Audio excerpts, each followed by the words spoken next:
गोड़ पकड़ा चली तो।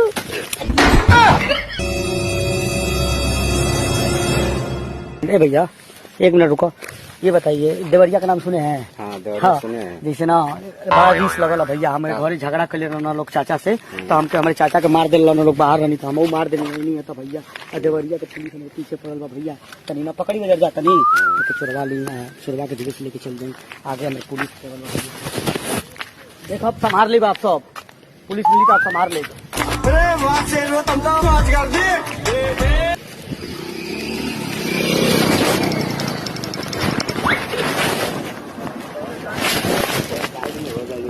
हाँ ये रास्ता जब आए साहब आ रहे हैं, चुप रहिए।